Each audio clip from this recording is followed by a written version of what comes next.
Hey guys, Chris here. You join me here in my hotel room in Kristiansand, traveling for work. And that is the perfect reason for me to make a Q&A video for you guys. It's been a long time since my last Q&A video, and since then, you guys have posted some great questions in my videos, and I've chosen the 5 questions that I want to answer today. So without further ado, let's go ahead and proceed to the first question. So FM Carve asked this question in my XC60 versus XC90 video. If you haven't seen that video, please check the link up there in the right corner. But he asked, Chris, why did you go for the inscription and not the R design, regarding my XC90? And I covered this last year when I revealed which car I bought about a year ago, or maybe December last year. But if you guys don't remember, it's because I'm not a fan of black interiors. So my first XC90 was a white inscription with the amber Napa leather interior, and then my second XC90 now is osmium gray with the blonde leather. And I really do like the R-Design exterior styling package, especially the colors you get, like the bursting blue, and the wheel options are really cool. And, those matte satin wing mirrors look really cool, the housing. But you can only get the R-Design with a black interior. And, well, I'm not a fan of black interiors, and that's why I chose my XC90 in inscription trim. But I did get it with the exterior styling package, the Urban Luxury Kit. Question number 2 comes from Momo. He asks, Hi Chris, I'm taking delivery of my XC90 first Volvo in December. Would love you to show an XC90 with a charcoal interior. Well, you're lucky because the link up there in the right corner will actually show you interior and exterior tour of an XC90 T8 R design I actually reviewed last summer. So bursting blue exterior paint color, and then with the charcoal Napa leather interior with the carbon fiber inlays. Question number 3 is from Jasper, and he asks this question in my Audi e-tron reveal video, the press reveal I went to here a few weeks ago. But you are still a Volvo guy, right? To clarify, yes, I'm still a Volvo guy, but I'm also an Audi guy. We have a Volvo XC90, and we also have an Audi A4. And before we had a Volvo XC90, and then we had an Audi A4. Before I had my Volvo XC90, I had a Volkswagen Tiguan. Before that, I had an Audi A6. I've grown up on BMWs, Mercedes-Benz, and Audis. So I'm very much a Volvo guy, but I do like the other luxury premium brands, and I will continue to feature the cars I want to continue to feature. Either they are Volvo, BMW, or Audi. And I have some really cool press cars coming up later in, well, closer to Christmas. Audi Q8, which I really am stoked about, and then the BMW 530 Diesel X-Drive station wagon. That will be a very cool car. Can't wait to review that. Question number 4 is still from Jasper, and this is regarding the mini John Cooper Works video where I reviewed their Harman Kardon premium sound system. He asks, still with this mini blooper, they must pay well, I miss Volvo. Yes, you know what, Mini BMW pay me a lot of money. They actually paid me enough money so I could buy an XC90.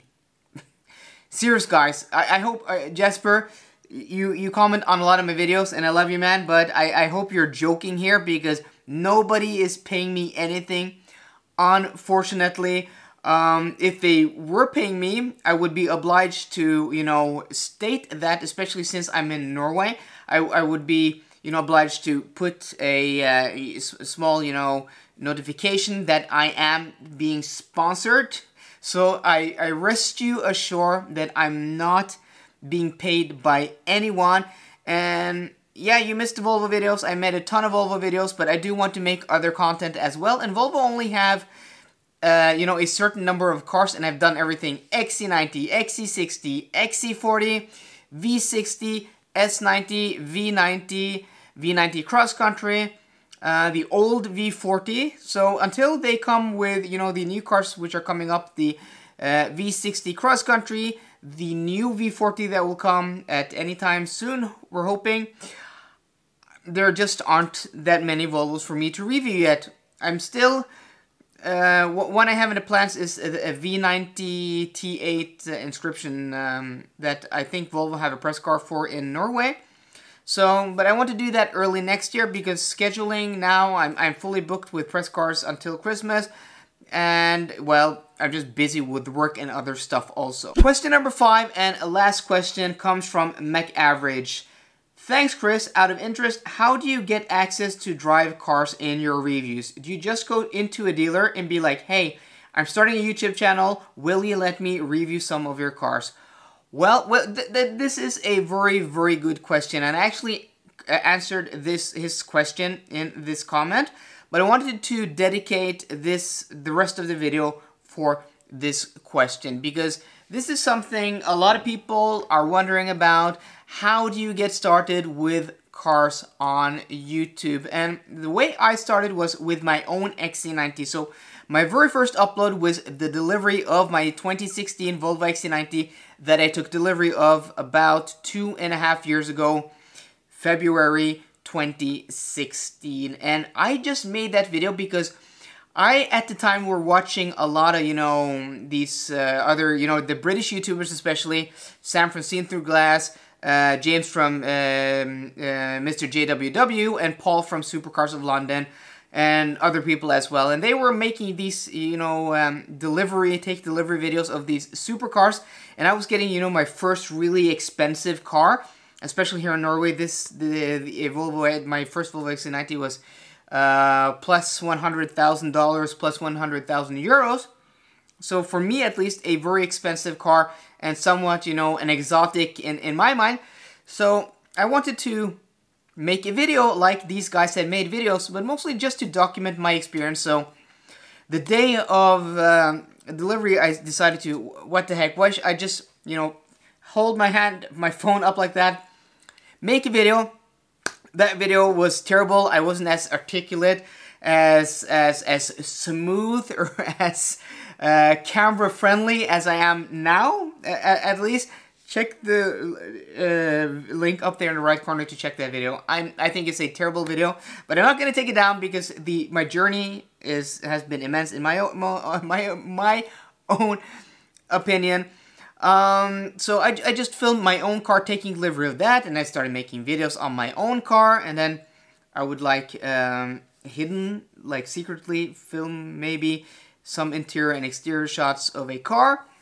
And then I would get the courage to ask them, is it fine that I do this? And I would also, you know, ask to test drive a demo car at a dealer. And at least here in Norway, when you go to a dealer and want to test drive a car, they give you the car. The salesperson doesn't come with you.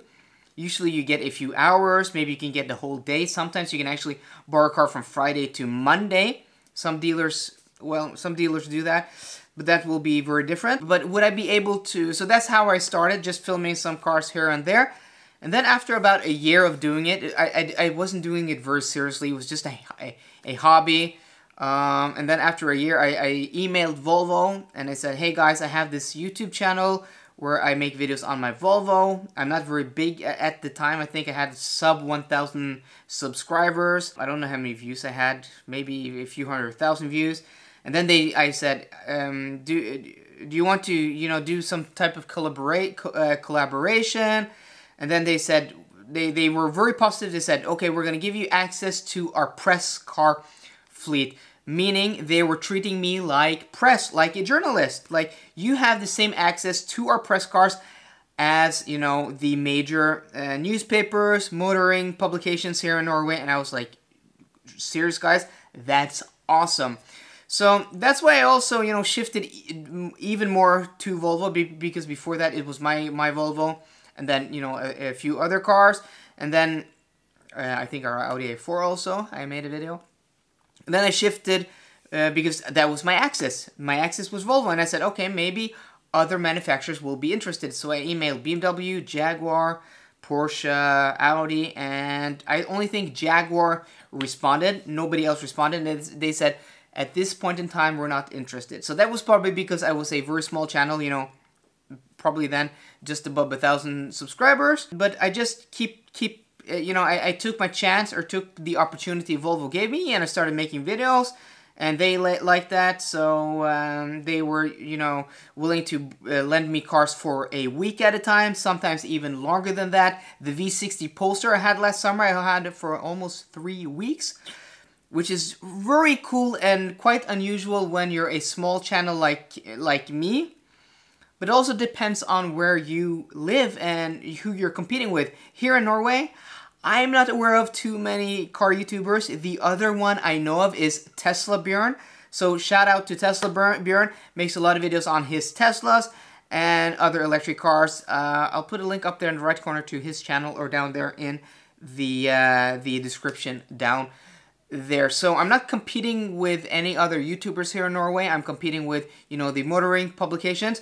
So I'm often last in line, but well, as long as I get access to the cars, I don't care that much. So that's how I got started. You could probably do it differently. I've since then also, you know, met dealers. So there are a lot of ways into, you know, making and getting access to cars. You can go to a dealer and say you're starting up a channel.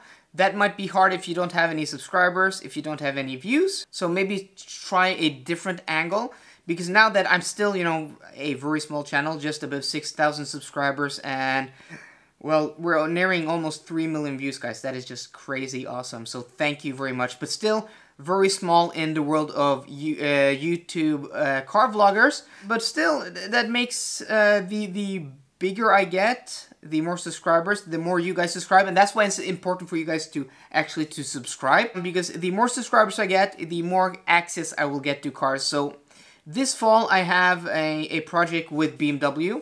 BMW are quite strict. They lend you 2 cars first, and then they evaluate, and then they do 1 more car, and then they evaluate. So first was the X3, then it was the Mini, because Mini are owned by BMW, and then I'll have a 5 Series diesel here later in the fall.